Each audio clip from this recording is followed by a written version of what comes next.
chamo Ronaldo Guedes, morador aqui de Soure. É uma satisfação muito grande poder estar participando desse movimento aí, do Festival Marajoara de Cultura Amazônica, com a oficina de confecção da cerâmica marajoara, que eu considero um objeto muito emblemático para a memória ancestral aqui desse lugar. Então, é um trabalho também que é uma forte expressão nossa hoje, quanto marajoara, né, que é a nossa produção, que é a minha área de atuação, que é a produção da cerâmica, as esculturas de madeira, enfim, as diversas atividades que a gente desenvolve nesse campo. E a produção da cerâmica em si, a gente tem alguns elementos que a gente considera muito emblemático e também a gente considera que é um movimento de salvaguarda da maneira de fazer a cerâmica marajoara. Que aqui pra gente a produção se dá, começa na verdade com a coleta da argila, né? Nosso Marajó, os nossos campos alagados são muito argilosos e por isso provavelmente também talvez tenha sido um dos motivos que incentivou, que permitiu que houvesse a produção da cerâmica aqui no passado, né? O fato de parte dos campos alagados serem todos argilosos. Então essa é a primeira matéria-prima e a gente faz a coleta do barro. Depois da coleta do barro a gente traz para o ateliê para tratar o barro, né? Por exemplo, para produzir uma peça, uma boa peça com segurança, para não ter problema de trincar a peça, de rachar.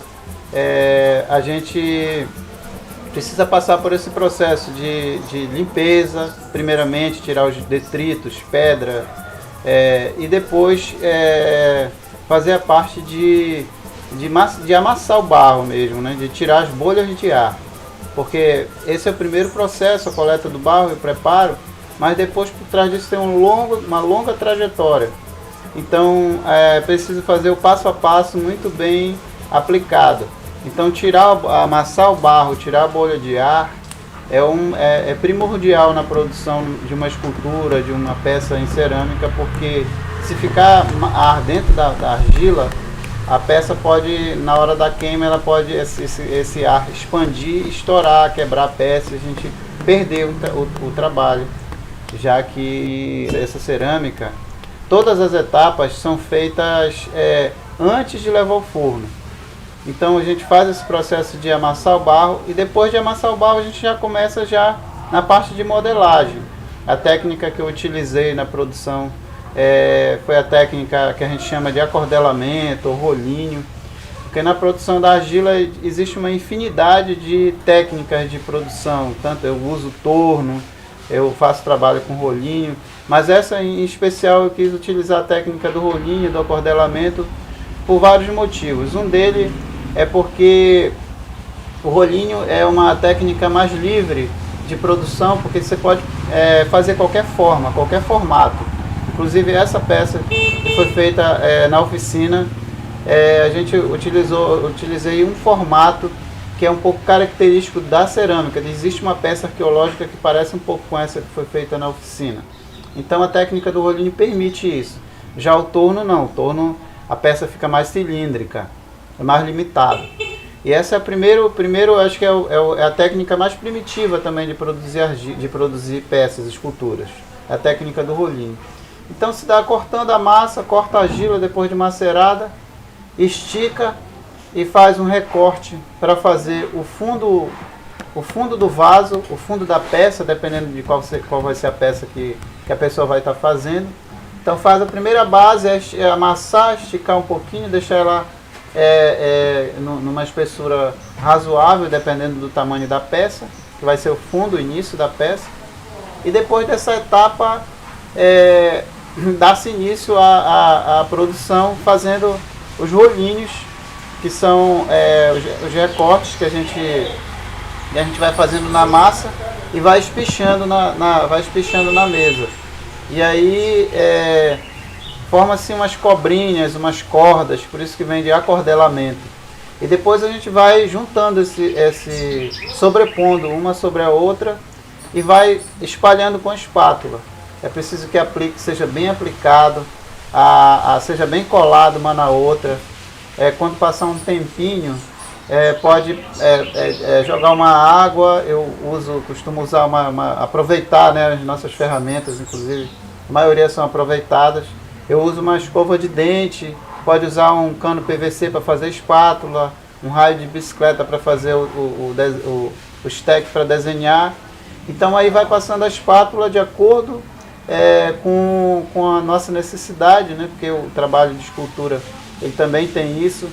A gente vai fazendo, criando ferramentas de acordo com as nossas necessidades.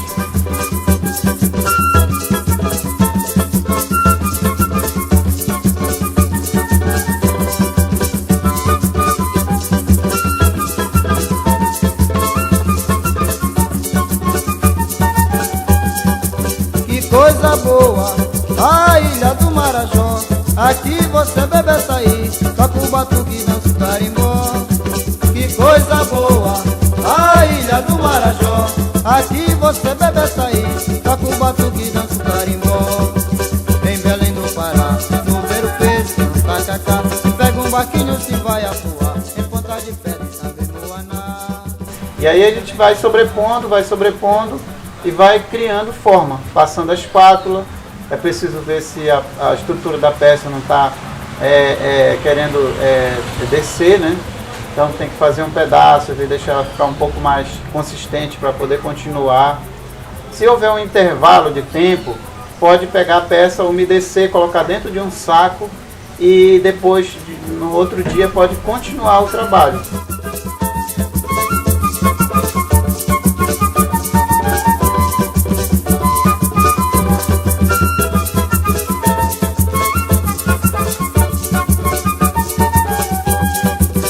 Coisa boa, a ilha do Marajó.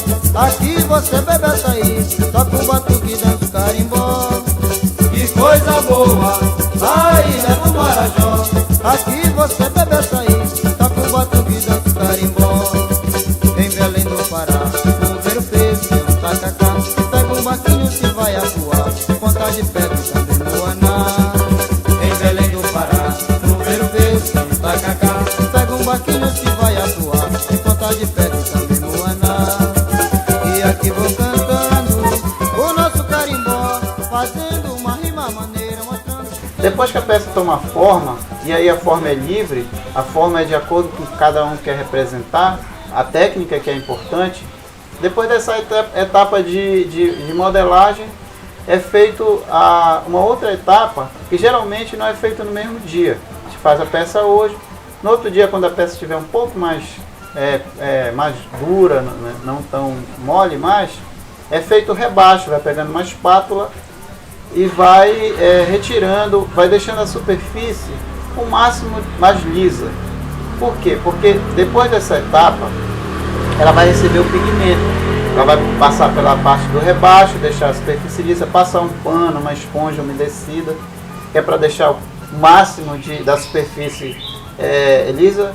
E depois dessa etapa ela vai receber o pigmento. É importante salientar que para aplicar o pigmento, a peça precisa estar úmida. É importante também falar, quando eu falei logo no início que o processo é um processo de produção e também de salvaguarda, a produção da tinta também é uma outra característica que a gente considera muito importante, que a gente mantém na cerâmica, que foi uma tecnologia desenvolvida pelos nossos antepassados. Então a produção da tinta a gente mesmo faz, a gente faz a coleta da pedra, né? A gente vai na beira do rio, faz a escolha da pedra, da pedra certa que serve para produzir a tinta. A gente tem o argilito, tem o óxido de ferro, tem o caulim, são todas cores diferentes para a produção da tinta, do pigmento, do engobo, né? Então, primeiro é feita a coleta, a gente faz a coleta, traz para o ateliê, depois a gente vai tratar essa pedra, vai moer, triturar, tirar uma poeira fina, um pozinho fino. Essa é a nossa tinta. Depois de extrair um pó, que pode coar num crivo, num pano, aí depois de coar, é só misturar na água. Misturou na água, vai deixando ela meio pastosa, e aí já dá para aplicar na peça úmida. À medida que a peça for secando, a gente vai brunindo, que é um movimento que a gente faz pode ser feito com uma semente, com uma pedra, com um tubo plástico. Eu usei um tubo plástico, que é uma alternativa, uma reciclagem também. E aí ela vai, o atrito do movimento contra a peça vai impermeabilizando, vai fechando todos os poros e vai deixando a peça lisa e brilhosa, com tom de verniz, de selador.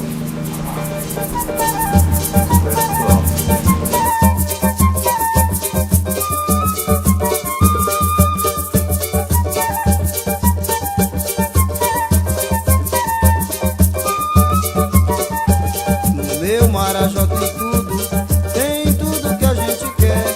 Tem carimbó, tem bumbum, a festa de Nazaré, a procissão de São Pedro, ainda tem boi bumbá. Pegue o navio Barcarena, mandinha, e venha pro lado de cá. Eu vou remar na reponta da maré. Vou passear de canoa, mandinha, vou pescar no igarapé. Eu vou remar na reponta da maré. Vou passear de canoa, mandinha, vou pescar no igarapé.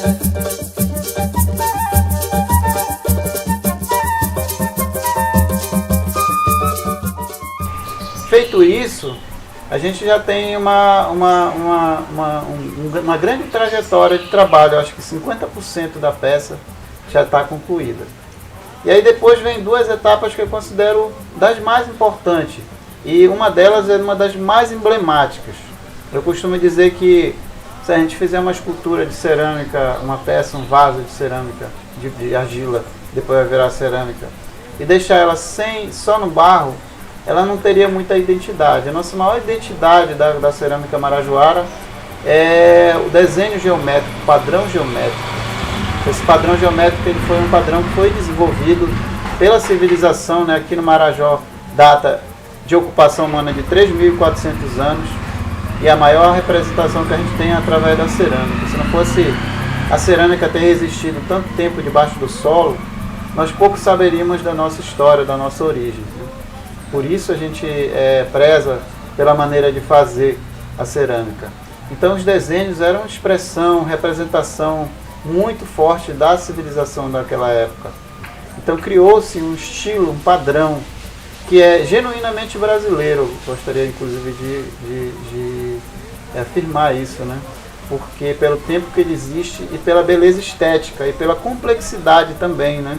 Porque essa representação ela representava também o olhar, né, do indivíduo daquela época para o seu ambiente, sendo que para aquele período era muito avançado, muito sofisticado que se desenvolveu. Então, por trás desse trabalho existe uma história muito rica que aos poucos feita uma releitura, uma representação através da cerâmica que a gente utiliza agora. Então, essa parte do desenho, da aplicação do padrão geométrico, né, que tem um pouco de matemática, né, da simetria, da geometria, a gente vai primeiro para a pesquisa das peças originais. A gente também estuda bastante os catálogos. Entre eles a gente tem um livro que chama Motivos Ornamentais da Cerâmica Marajoara, que é um livro que foi idealizado por um morador que veio aqui para a ilha, chamado Padre Giovanni Gallo. Ele é um dos idealizadores do Museu do Marajó, que fica em Cachoeira do Arari. Cachoeira do Arari é uma cidade que está um pouco mais para o centro da ilha e cercada por sítios arqueológicos. Então o trabalho nosso da produção e a oficina que está sendo realizada é difundir um pouco essa maneira de fazer da cerâmica, que é feita aqui no ateliê Artesãos de Marajó, através do coletivo de mulheres. E essa parte de produção dos desenhos é isso, é pesquisa. Eu utilizo um livro que é de uma arqueóloga que pesquisou bastante, escavou bastante aqui no Marajó, ligado ao Museu Emílio Guild, chamada Denise Pouchan. Ela escreveu, a tese de doutorado dela é o livro que é muito interessante, que chama Linguagem Iconográfica da Cerâmica Marajoara. Esse livro ela desenvolveu uma espécie de que ela chamou de unidade mínima e significativa, que eu chamo de alfabeto marajoara, que são vários padrões, vários ícones separados como se fossem letras do alfabeto. E esses ícones a gente utiliza na hora da produção da cerâmica. O que a gente faz? A gente divide a peça em 3, em 4, em 6 e vai aplicando esses ícones, e depois esses ícones a gente vai ampliando, usando a simetria, a geometria, e vai se fechando, vai se aplicando o ícone. E isso consiste também em retirar uma parte da tinta. Estava falando agora há pouco da produção da tinta, da aplicação do pigmento, do brunimento, e depois ela vai no contraponto. A gente usa uma ferramenta aqui que a gente improvisa também, que é o raio de bicicleta. Provavelmente eles usavam ossos de animais, esporão de peixe. Agora a gente tem o raio das bikes aí. Então a gente aproveita, produz as ferramentas, que a gente chama de stack, que é uma ferramenta pontiaguda. Tem uma parte pontiaguda e outra parte mais de formão, mais chata, para fazer dois sucos diferentes, duas linhas diferentes. E aí a gente vai retirando uma parte da tinta, e aí vão revelando-se os desenhos, os padrões, que ficam em baixo relevo.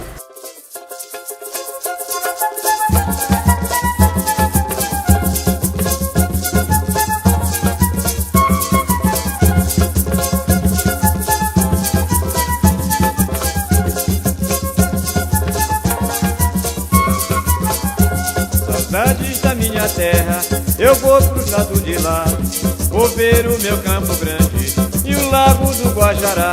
Saudades da minha terra, eu vou pros lados de lá, vou ver o meu Campo Grande e o Lago do Guajará. A minha Sori querida, é dela que gosto mais. Nos versos do carimbó eu mostro os pontos culturais. Capela de São José, Cruzeiro das orações, dos festejos de natais, dos círios e procissões, do tombo do Jutaí. Eu vejo os barquinhos à vela e o clarão da lua cheia entrando pelas janelas. Vem ver, vem cá, vou te mostrar as nossas águas barrentas rolando nas ribanceiras e as grandes chuvas pesadas caindo sobre as figueiras. Vem ver, vem cá, vou te mostrar o canto do Juriti quando amanhece o dia e o sino da igrejinha badalando. Ave Maria.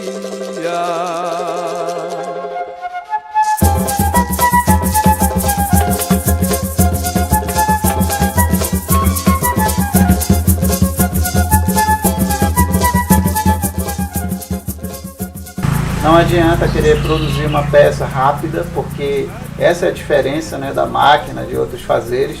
É um trabalho de criação.